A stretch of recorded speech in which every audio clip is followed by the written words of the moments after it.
Ambulatorio Cantabria, más cerca que nunca. Esentia, nueva póliza de atención esencial, desde 22 euros sin copagos. 942-229-600.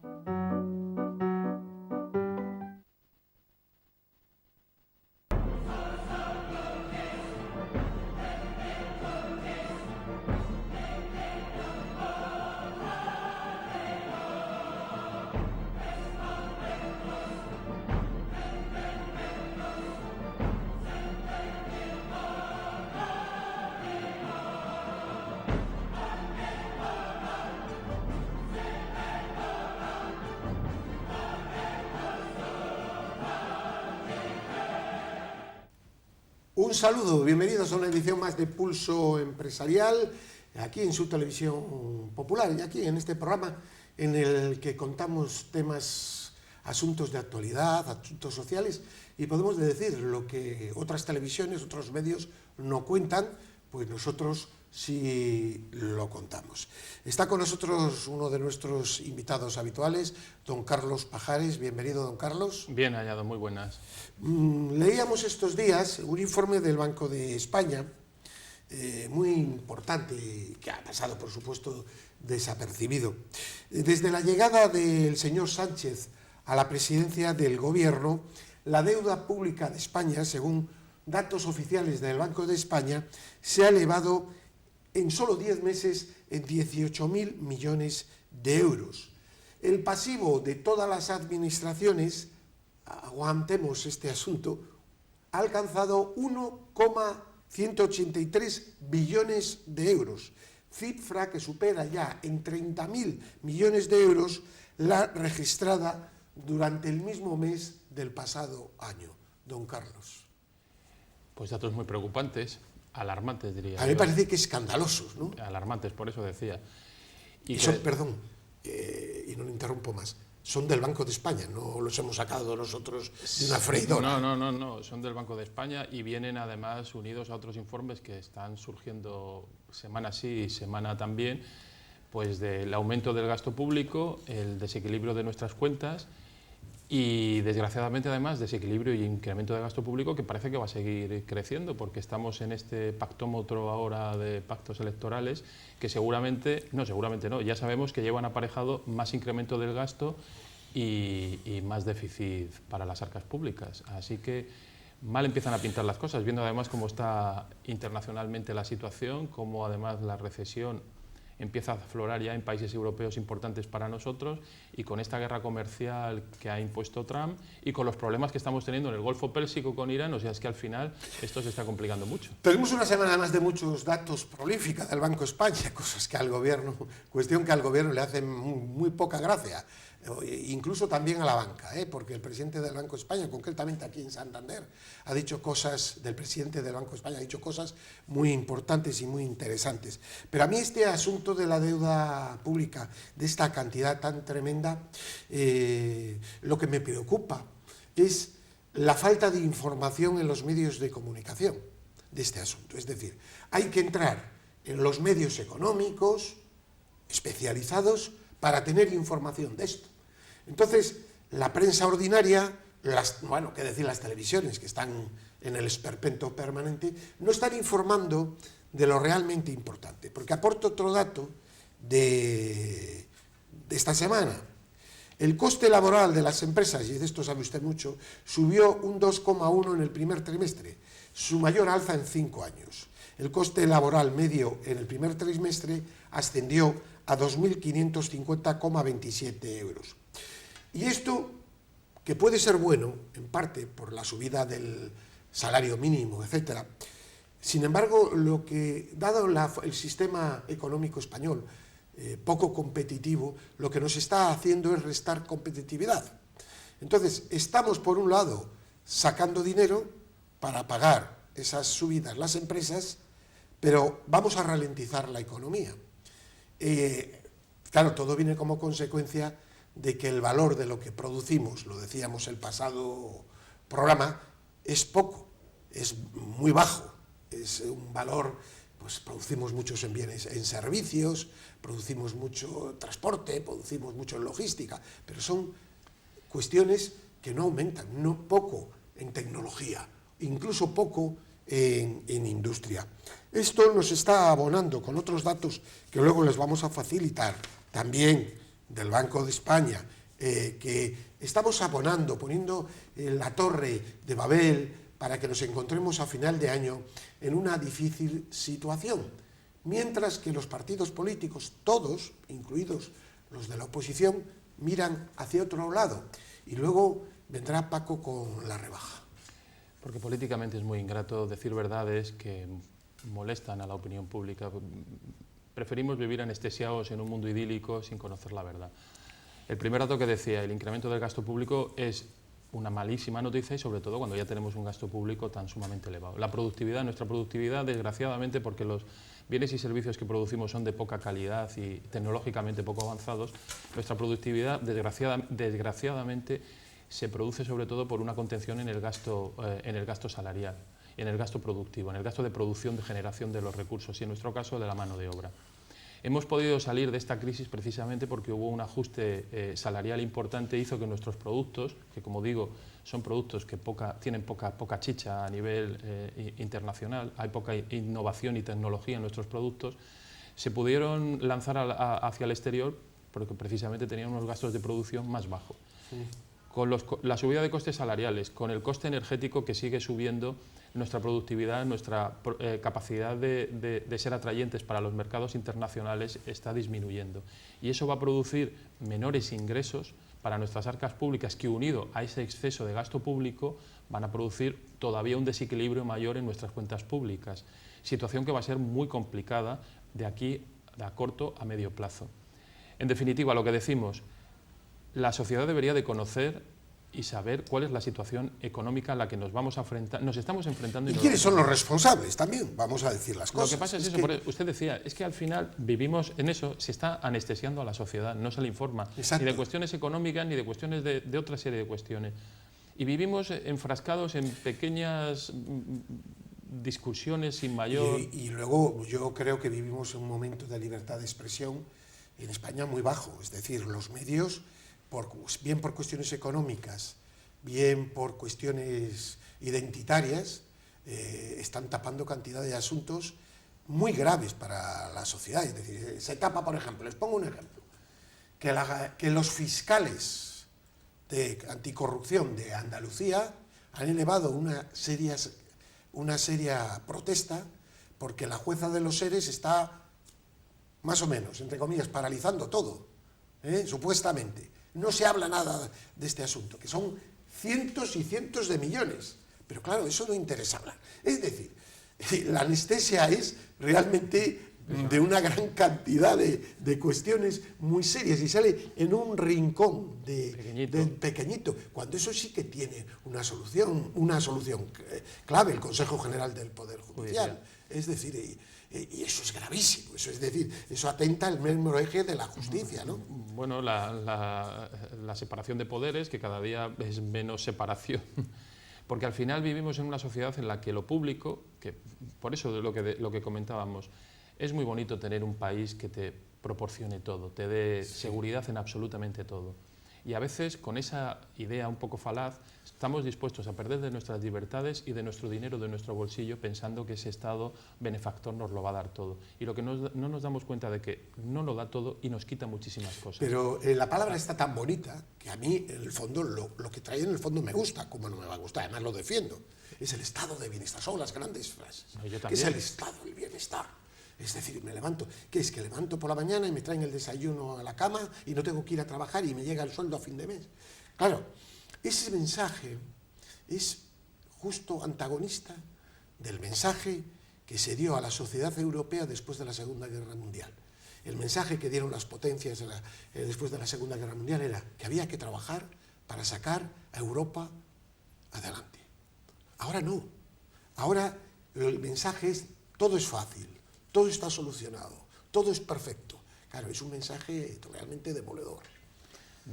Yo creo que nadie en su sano juicio no está a favor de que quien tiene una necesidad se le cubra. Por supuesto.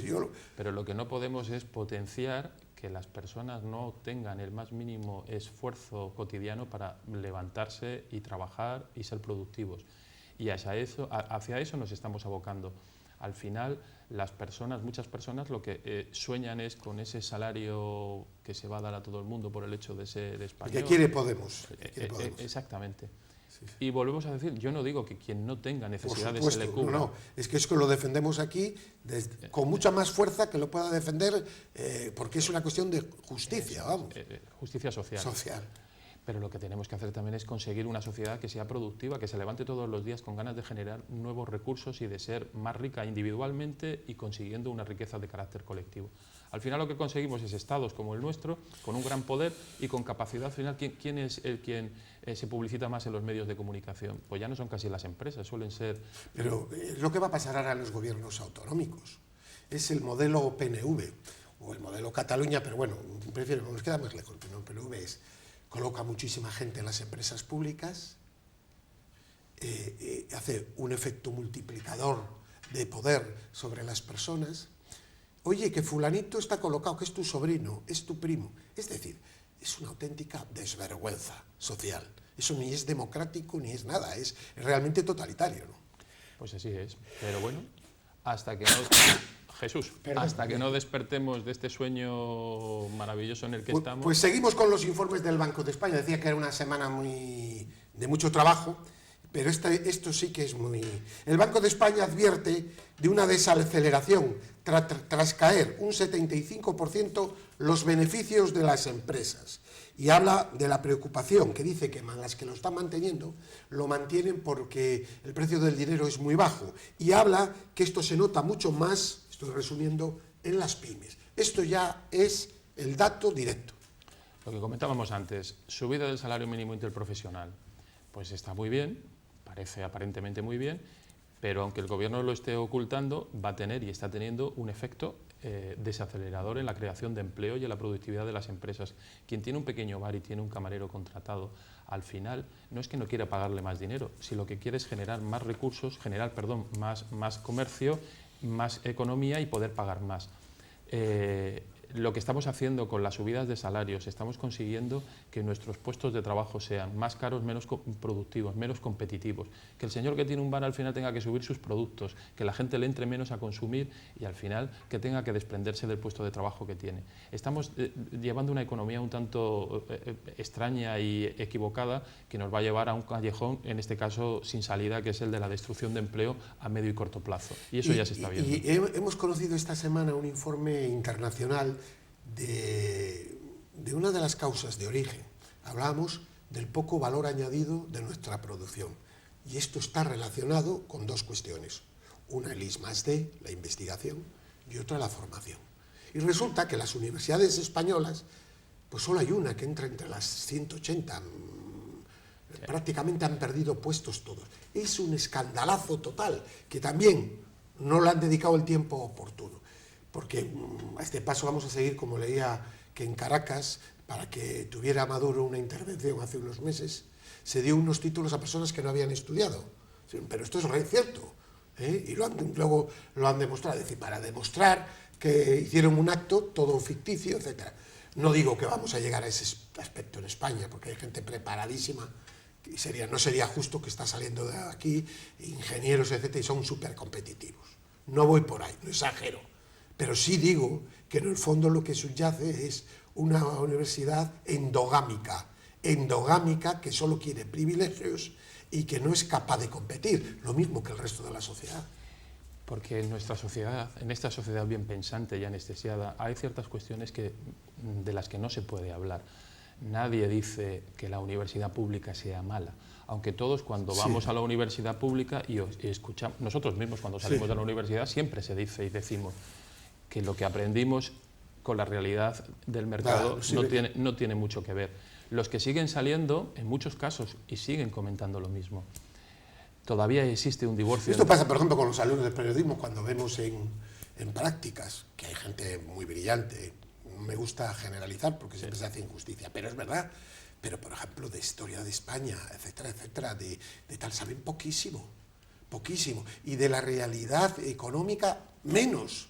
del país, cuando tenían que estar. Es decir, es como si fueran, y ahora se nota mucho en los medios estos nacionales genéricos, cuando hablan de economía, salvo los periodistas que se dedican al mundo económico, que sí hacen cursos y están muy especializados, las generalidades que se dicen, pero la falta de... Y luego otro tema importante, un país que no conoce su historia las vuelve a repetir. Se sabe poco de historia, pero luego la que se sabe es tergiversada. Es decir, por eso les recomiendo que próximamente va a presentar un libro el señor Leguina en el Ateneo de Santander. Pues va a ser muy interesante, ¿no? Decía, porque ya aquí, por ejemplo, el tema de la guerra civil, ¿no? Que aquí había unos buenos y otros malos. Y dice, no había buenos y malos, todos eran malos al final, ¿no? Al final todos eran malos. Unos pueden tener más razón en un momento u otro. Bueno, pero a la gente se le ha llegado a decir eso. Sí. Es decir, como que aquí hubiera un sistema democrático perfecto en la Segunda República, que se representaran los derechos, cuando aquello era un desastre absoluto. No estoy defendiendo con eso el alzamiento, ni mucho menos, pero digo que también habrá que decir eso. Entonces, la mentira se ha ido abriendo paso continuamente en tantas y tantas cosas de nuestra faceta, que España vive como una especie de anestesia colectiva.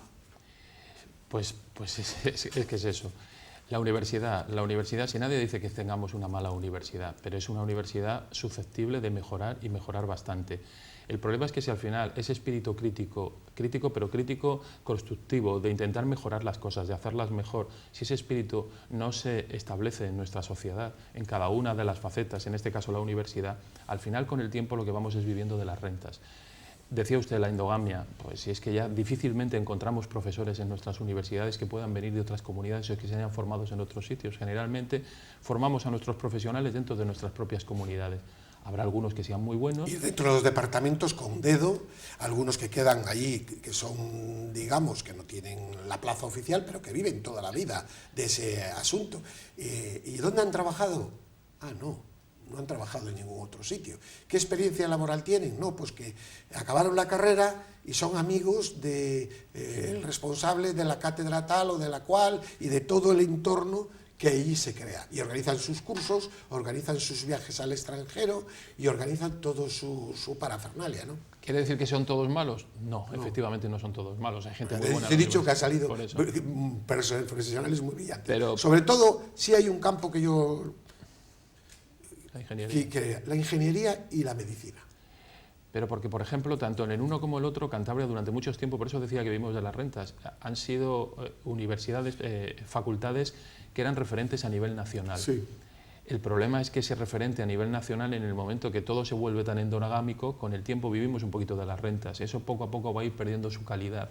Igual que Valdecilla era un hospital de referencia a nivel nacional, poco a poco, en el momento que va perdiendo su referencia a nivel nacional, va perdiendo también esa competitividad y esa brillantez que tenía. Y en todo esto, pues existe también grupos. El otro día hablamos del informe FOESA, hoy hablamos del informe de Cáritas Diocesana, que lo ha dado el pasado jueves. Sí. Cáritas Diocesana, esa institución extraordinaria, que ha atendido este año a 10.500 personas, pero que tiene un dato, ha descendido el número de personas atendidas. Afortunadamente eso es un buen dato, lo que no significa que los problemas se están solucionando, ni mucho menos, pero destaca el aumento del número de mujeres, un 61%. Personas, mujeres que tienen a su cargo hijos monoparentales, etcétera, etcétera. Lo que no deja de ser un gravísimo problema, porque claro, no solo tienen que atenderse a esas personas, sino que tienen que atender a todos, a sus hijos, a todo el entorno familiar. Y un gravísimo problema. De ahí es donde se ve la solidaridad de la Iglesia y donde se digo, en estas capas sociales es donde hay que hacer políticas activas y no a través de cargos públicos improductivos. Yo lo que quiero, primero de todo, es, y hablábamos antes de cómo esta sociedad está polarizada y mal informada, es la gran labor social que hace la Iglesia, que la ha venido haciendo y la sigue haciendo, que muchas veces no se le reconoce públicamente. La transparencia con la que además funciona Cáritas es un ejemplo, uno de los muchos ejemplos que tiene nuestra... 83% de fondos privados. Por eso, que prácticamente no cuesta, que lo que hace es ahorrar dinero a las arcas del Estado y sin embargo ahí seguimos viendo cómo desde las administraciones muchas veces lo que se le hace es arrinconar a la Iglesia, arrinconar a Cáritas, no darle no fomentar el potencial que tiene y lo que digo, pues al final no interesa que organizaciones como Cáritas, como la Iglesia en general, con la independencia y con el valor que tiene, pues les demos el protagonismo que debiera de tener. Cáritas es un referente, lo ha sido, en la lucha contra la pobreza en este país. Sus informes, además, siempre lo he dicho, son de una concreción, de una brillantez que hay que tener muy en cuenta, son de los más importantes. Y el informe FOESA, que encargó, que es más amplio que este, lógicamente, es un informe nacional hecho en 17.000... Esto es un balance de actuación, un balance muy bien recogido, pero somos lo que somos. Pero es que el informe FOESA era para llevarle al Congreso y que todos los partidos se abrieran en carnes y dirían, vamos a intentar solucionar esto. ¿Y de dónde lo vamos a quitar? No, yo les doy medidas donde lo pueden quitar, en el sentido común. Cargos públicos, empresas públicas. Ahora están apareciendo de los chiringuitos de Andalucía, que tampoco se habla, lo que está apareciendo ahí, pero no interesa hablarlo. Es decir, es que estamos en una situación peligrosísima para el propio sistema democrático, porque se están agostando las voces críticas a cualquier sistema. Además, de una manera absoluta. Se blanquean algunos partidos y se ensucian a otros. Y yo creo que estamos en un momento de libertad de expresión de los más bajos de toda la época democrática desde hace 40 años. Y esta situación, además, con el tiempo genera los populismos tan denostados. Cuando la población ve que no se toman soluciones, la población al final lo que hace es sufrir esta situación, no voy a decir de desgobierno, porque es un gobierno, pero de un mal gobierno. Y lo que hace es generar al final que se polarice y que se vaya a los extremos que ninguno queremos. Luego nos echamos las manos a la cabeza, pero como no tenemos soluciones, como no demos publicidad a estas situaciones, en Andalucía ni se da publicidad, pero es que la propia coalición de gobierno también está echando marcha atrás en algunas de las medidas que dijo que iba a tomar. Bueno, ha tomado muchas medidas, pero hay algunas que no se atreve a tomarlo, precisamente por eso, porque ahí están los sindicatos y la respuesta social, en la calle, porque lo que se crea luego al final es un halo de clientelismo. Claro que no tiene el cuajo suficiente para romper y rasgar, que es lo que hay que hacer. Sí está quitando chiringuitos, sí está quitando, pero no a la velocidad. Es verdad que algunos de los que quita supone mucho tema. Ahora está con otro proyecto también que están mirando algunos nombramientos, pero dicen, van a ir a magistratura en muchos casos y van a ganar, y va a costar a la Junta de Andalucía mucho dinero. Lo leía ayer mismo. Es decir, esto es lo que trae pues la falta de información. Si hubiera habido durante estos años en Andalucía y una transparencia informativa clara de lo que allí se cocía y una conciencia de los ciudadanos de que el dinero público es de todos, pues igual los gobernantes de todos los signos serían más cautelosos. Pero no, y ahora nos encontramos con una situación muy difícil de revertir totalmente. Yo creo que imposible de revertir. Esa es la realidad. Ahí están las televisiones públicas. Saco sin fondo de gastar dinero y no son capaces de tomar decisiones, en el caso de la televisión andaluza, a ver qué hacen. Rebajarán el coste, que lo están haciendo, pero no tomarán decisiones más impopulares que... Vamos a ir acabando, don Carlos, pero hay una cuestión que es clara y que también había que mandar ese mensaje de optimismo, porque nosotros somos personas con esperanza, ¿no? Es decir, claro que hay dinero para poder abordar políticas sociales. Claro que hay dinero para ir mejorando el I+D, pero hay que redistribuirlo de nuevo. Y no hace falta aumentar impuestos. Hay que reducir el gasto y controlar el gasto innecesario, y reducir parlamentos, y reducir cargos públicos, y hacer una reestructuración total de las comunidades autónomas. Pero claro, eso exige sacrificios a los que viven pues grandes sueldos en los partidos políticos, grandes salarios y el establishment en general. Y ahí no se salva ningún partido político. Ningún partido político. Si lo decía, las televisiones públicas, lo que están costando, lo que cuestan. Yo creo que si a todos nos dieran a elegir entre quitar alguna televisión pública y destinar ese dinero a gasto social o a I+D+I, supongo que todos lo diríamos. Cuando además ahora das a tu televisión y tienes 100.000 canales, o sea que pierdas alguno, que además cada día se ven menos estos canales públicos, no tiene el más mínimo sentido. El problema es que al final, lo que decimos, no existe interés por reestructurar nuestra democracia, que nos ha costado muchísimo tiempo y esfuerzo y sacrificios humanos también con el terrorismo, afianzarla y la estamos polarizando hacia lo que decía antes, hacia estos partidos. Y al que se ponga de un valiento a cuestionar el actual sistema en algunas cuestiones, y democráticamente, salvo que sea de la izquierda chavista, que se puede decir lo que le dé la gana, ya es estigmatizado. Esa es la auténtica realidad de lo que está pasando en España, y que ustedes sé que están en la mayoría de acuerdo, pero nosotros lo obligamos. El próximo programa, más y mejor, aunque usted el próximo libra, pero si Dios mediante, estaremos dentro de 15 días. Don Carlos, como siempre, ha sido un placer tenerle aquí, y a ustedes, paz y bien.